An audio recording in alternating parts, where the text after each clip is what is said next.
अब देखिए, दिल्ली में इलेक्शंस आने वाले हैं और आप लोगों ने काम के ऊपर दिल्ली में ब्लेम गेम बहुत देखा और सुना होगा। लोगों का पैसा, लोगों के बच्चे, अपने पैसे से लोग अपने बच्चों को ट्रेनिंग के लिए देते हैं। ये वो क्या कहते हैं, पराए घर में अब्दुल्ला दीवाना, ये एलजी कौन हो गया? कुछ भी फॉल्ट या गलती निकल जाए तो स्टेट गवर्नमेंट वाली पार्टी सेंटर को और सेंटर स्टेट को, ये दोनों एक दूसरे को जिम्मेदार ठहराते रहते हैं। लेकिन मेन पॉइंट ये है कि दिल्ली में ऐसी क्या बातें हैं जो कुछ भी गलती आए तो ये एक दूसरे को ब्लेम करते रहते हैं। और दिल्ली की गवर्नेंस इतनी कॉम्प्लिकेटेड क्यों लगती है, इस वीडियो में हम दिल्ली का यूनिक सिस्टम का पूरा एनालिसिस करेंगे। दिल्ली में हमारी हाफ गवर्नमेंट है, बाकी हाफ किसकी है? सेंटर की है। दिल्ली के अंदर कई चीज़ें हमारे अंडर में है, कई चीज़ें उनके अंडर में है। मैं प्रस्ताव करता हूं कि दिल्ली राष्ट्रीय राजधानी राज्य क्षेत्र शासन अधिनियम 1991 का लोकसभा द्वारा पारित रूप में विचार किया जाए। आप सबको पता है कि दिल्ली एक यूटी यानी यूनियन टेरिटरी है और आप सब जानते हैं कि यूटी सेंटर से ऑपरेट होती है। अब क्योंकि दिल्ली कैपिटल भी है, इसलिए दिल्ली उसमें भी एक लेवल ऊपर एक स्पेशल स्टेटस रखता है जिसको एनसीटी यानी नेशनल कैपिटल टेरिटरी कहते हैं। यहाँ पर सेंटर और स्टेट गवर्नमेंट दोनों रूल करती हैं। ऐसे सिर्फ 3 ही केसेस हैं जिसमें दिल्ली, पुडुचेरी और 2019 में लाए गए Jammu and Kashmir state reorganisation act से जम्मू और कश्मीर आते हैं। इन तीनों स्टेट्स में सेंटर और स्टेट दोनों का इन्वॉल्वमेंट है। इसमें दिल्ली और जम्मू कश्मीर जो है उनका केस काफ़ी सिमिलर सा है, लेकिन पुडुचेरी थोड़ा सा अलग है, जिसके बारे में आपको थोड़ी देर बाद में बताऊंगा। अब दिल्ली के केस को जानने के लिए आपको सबसे पहले ईयर 1950 में जाना पड़ेगा। 1950 में जब कॉन्स्टिट्यूशन अमेंडमेंट किया गया तो इंडिया के अलग अलग पार्ट्स को 4 पार्ट में बांटा गया, ए, बी, सी और डी। ए पार्ट में 9 स्टेट्स थी जो कि फॉर्मर गवर्नर प्रोविंसेस में आते थे। इनमें ये स्टेट्स आती थी। इनमें हर एक को प्रेसिडेंट ऑफ इंडिया के थ्रू गवर्न करने के लिए गवर्नर अपॉइंट किए गए थे। पार्ट बी में फॉर्मर प्रिंसली स्टेट्स या यूनियन ऑफ प्रिंसली स्टेट्स आते थे। इनमें ये 8 स्टेट्स थी। इनको भी गवर्न करने के लिए प्रेसिडेंट ऑफ इंडिया ने हर एक स्टेट के लिए राज प्रमुख अपॉइंट किए थे, जो कि टिपिकली वही का फॉर्मर रूलर होता था। पार्ट सी में फॉर्मर चीफ कमिश्नर प्रोविंसेस और प्रिंसली स्टेट्स आती थी। ये टोटल 10 स्टेट्स थी। इसमें दिल्ली भी आती थी। इनको भी गवर्न करने के लिए प्रेसिडेंट ऑफ इंडिया ने चीफ कमिश्नर अपॉइंट किए थे। पार्ट डी में सिर्फ अंडमान एंड निकोबार आइलैंड्स आते थे, जो कि प्रेसिडेंट ऑफ इंडिया से नहीं बल्कि लेफ्टिनेंट गवर्नर, जिसको एलजी कहते हैं, उसके थ्रू गवर्न किए जाते थे। ये जो दिल्ली में आपने एलजी वर्ड सुना होगा, ये वही एलजी होता है। इसके बाद साल आता है 1956, जब कॉन्स्टिट्यूशन में 7th अमेंडमेंट किया गया। पार्लियामेंट में स्टेट रीऑर्गेनाइजेशन एक्ट ऑफ 1956 लाया जाता है, जिनमें इन ABCD वाले पार्टीशन को खत्म करके देश के अलग अलग पार्ट्स को 14 स्टेट्स और 6 यूटीज में मर्जर कर दिया जाता है। इसके काफी सारे रीजंस थे, बट मेजरली इसके 2 मेन कैरेक्टरिस्टिक्स थे, जिसमें पहली थी लिंग्विस्टिक लाइंस या फिर भाषा के ऊपर, जो भाषा जिस जगह पर ज्यादा बोली जाती थी उस बेसिस पर, जिसको रिकमेंड किया था फैजल अली कमीशन ने। और दूसरा था एडमिनिस्ट्रेशन। स्पेसिफिकली अगर हम दिल्ली की बात करें तो दिल्ली पार्ट सी स्टेट में आता था, जिसको अबॉलिश कर दिया गया। अब क्योंकि दिल्ली की नेशनल कैपिटल की इंपॉर्टेंस थी, इसलिए अब उसको यूटी में डाल दिया गया और डायरेक्टली सेंट्रल गवर्नमेंट अब उसको कंट्रोल करने लगी। अब तेजी से दिल्ली में पॉपुलेशन बढ़ने लगी थी, जिसके साथ सारी गवर्नमेंट की रिस्पॉन्सिबिलिटीज को पूरा करना भी जरूरी था। इसके लिए 1958 में MCD municipal corporation of Delhi को बनाया जाता है, ताकि इन सारी रिस्पॉन्सिबिलिटीज को ग्राउंड लेवल पे पूरा किया जा सके, जैसे urban development, property tax exemption, public health और ऐसा ही बहुत कुछ।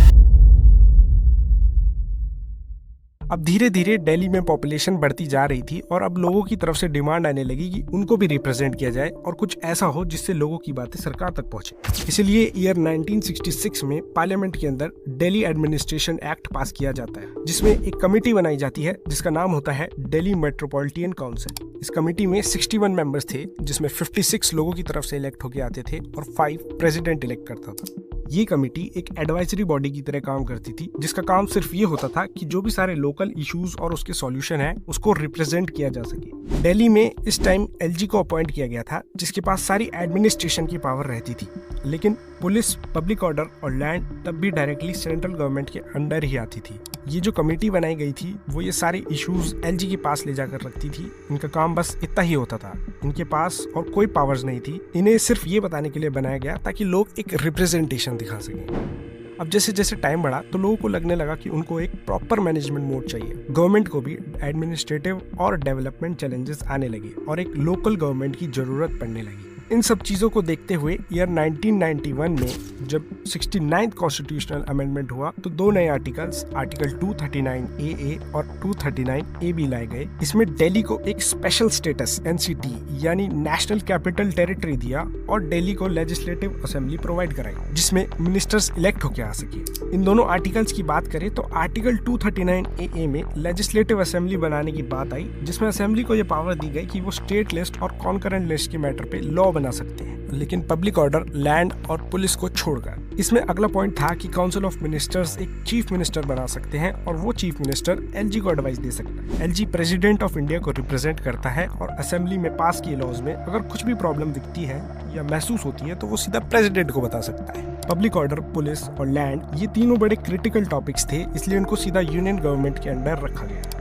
आर्टिकल 239AB में ये सारे रोल पूरे डिफाइन किए हुए थे और इसमें LG को सेंट्रल गवर्नमेंट वाले टॉपिक्स पे इंडिपेंडेंट पावर दी हुई थी। इसमें यह भी बताया था कि LG को इन मैटर्स पे काउंसिल ऑफ मिनिस्टर्स को कंसल्ट करना पड़ेगा, लेकिन वो उनकी एडवाइस के ऊपर डिपेंडेंट नहीं रहेगा, उसको बस उनको एक बार कंसल्ट करना है। अब इन सब चीज़ों को समराइज किया जाए तो 1991 से अब दिल्ली एक NCT नेशनल कैपिटल टेरिटरी बन चुकी थी, जहाँ स्टेट गवर्नमेंट भी है और सेंटर भी है। अब अगर आपके मन में ये बात आती है कि इसको किसी एक तरफ क्यों नहीं करते, तो आप यहाँ पर गलत होंगे, क्योंकि मान लीजिए अगर दिल्ली को फुल सेंटर्ड ऑपरेटेड बना दे तो वही पुरानी मुश्किलें आ सकती है। इसके पूरे चांसेस है, क्योंकि डायरेक्टली एक बड़े लेवल की गवर्नमेंट से बिल्कुल ग्राउंड लेवल के इश्यूज को ऑपरेट करना काफी मुश्किल होता है और ऐसा हिस्ट्री में भी हुआ है, जैसे मैंने आपको बताया। इसलिए यहाँ पर स्टेट गवर्नमेंट भी एक अहम रोल प्ले करती है। और अगर दूसरी तरफ आप सोचे कि दिल्ली को फुल स्टेटहुड दिया जाए, जो कि दिल्ली गवर्नमेंट की भी मांग है, तो ये काफी गलत होगा, क्योंकि देखिए दिल्ली एक स्टेट से ज्यादा प्रायोरिटी एक कैपिटल होने की रखता है और कुछ क्रिटिकल एरियाज पे हायर पोजीशन का कंट्रोल होना जरूरी है, जो कि सेंटर भी इसके जवाब में कहता है। दिल्ली में करंट फ्रेमवर्क देखा जाए तो लेजिस्लेटिव असेंबली के पास एजुकेशन, हेल्थ, ट्रांसपोर्ट और अदर लोकल मैटर्स आते हैं और काउंसिल ऑफ मिनिस्टर्स को चीफ मिनिस्टर लेड करता है, जो LG को एडवाइस देता है। वहीं LG प्रेसिडेंट को रिप्रेजेंट करता है और सेंटर LG के थ्रू जो रिजर्व सब्जेक्ट जैसे कि पब्लिक ऑर्डर, लैंड और पुलिस का कंट्रोल रखती है और दिल्ली को एक नेशनल कैपिटल की तरह कंट्रोल करती है। तो ये सब काफी कॉम्प्लेक्स सिस्टम है और आए दिन सेंटर और स्टेट के बीच अलग अलग लड़ाई भी चलती रहती है। इसकी एक वजह यह भी है कि दोनों अलग अलग पार्टीज हैं। स्टेट गवर्नमेंट कहती है कि सेंटर उनकी काम में ऑब्स्ट्रक्शंस ला रही है। वो कहते हैं कि LG उनकी फाइल्स को डिले करते हैं, जिससे एक इफेक्टिव गवर्नेंस नहीं हो पाती। 2018 में सुप्रीम कोर्ट ने एक जजमेंट दिया था कि LG को रिजर्व सब्जेक्ट्स को छोड़ के इलेक्टेड गवर्नमेंट की ही एडवाइस पे काम करना चाहिए। वहीं 2021 में जब NCT एक्ट का अमेंडमेंट हुआ तो उसमें LG के पास पावर और बढ़ा दी गई और दिल्ली गवर्नमेंट को LG का ओपिनियन लेना मैंडेटरी कर दिया गया। हाल ही में 2023 में दिल्ली सर्विसेज बिल भी लाया गया। इसमें सेंटर को एडमिनिस्ट्रेशन के ऊपर और कंट्रोल मिला। इस बिल का मेन पॉइंट था कि इसमें सेंटर के पास की ब्यूरोक्रेट्स की ट्रांसफर और पोस्टिंग का कंट्रोल आ गया, जैसे कि चीफ सेक्रेटरी और अदर ऑफिशियल्स। इसका आम आदमी पार्टी ने जमकर अपोज किया था और कहा था कि ये तो national capital territory of Delhi की ऑटोनॉमी पर डायरेक्ट अटैक है। वहीं सेंटर ने ये बोला कि एडमिनिस्ट्रेशन को और कंट्रोल और एफिशिएंट बनाने के लिए जरूरी था। अब दोनों अपनी जगह अपने हिसाब से गवर्नमेंट कंट्रोल करना चाहते हैं। स्टेट गवर्नमेंट दिल्ली को स्टेट की तरह और सेंटर दिल्ली को कैपिटल की तरह कंट्रोल करना चाहती है। ऐसा नहीं है कि ये गवर्नमेंट सिस्टम सिर्फ यहीं चलता है, बल्कि ऐसे सिमिलर गवर्नेंस वॉशिंगटन DC में देखने को मिलता है। वॉशिंगटन DC भी एक स्पेशल स्टेटस रखता है, जहाँ पर लोकल गवर्नमेंट होती है पर मेजर पावर्स फेडरल गवर्नमेंट के पास रहती है, जैसे कि लैंड और सिक्योरिटी। कैनबेरा और सिडनी में भी सिमिलर केस है। अब मैंने आपको बताया था कि पुडुचेरी दिल्ली के केस से थोड़ा अलग है। वो इसलिए क्योंकि पुडुचेरी में लेजिस्लेटिव असेंबली की वजह से वहाँ पे लोकल पावर ज़्यादा है, तो ये केस थोड़ा सा अलग हो जाता है। अब इसमें किया जा सकता है जो ये सारे इश्यूज रिजॉल्व हो। तो देखिए, सबसे पहले ये जो आर्टिकल इंक्लूड हुआ था 1991 में 239AA, इस आर्टिकल को अमेंडमेंट की जरूरत है। इसमें स्पेसिफाई होना चाहिए कि LG की पावर्स क्या है और स्टेट की पावर्स क्या है और क्लियरली डिफाइन होना चाहिए। दूसरा, इसमें जुडिशरी को भी ध्यान रखना चाहिए कि स्मूथली सब ऑपरेट हो। LG और CM को रेगुलरली हर थोड़े टाइम बाद मीटिंग करनी चाहिए ताकि कोऑर्डिनेशन बैठ सके। सेंटर और स्टेट दोनों को अपनी लड़ाइयों से ज्यादा काम के ऊपर फोकस करना चाहिए, जिससे लोग बेनिफिट हो, क्योंकि आखिरकार सारी गवर्नेंस सिर्फ लोगों के लिए ही है। तो ये सारा सिस्टम जो है ये दिल्ली की गवर्नेंस पे चलता है।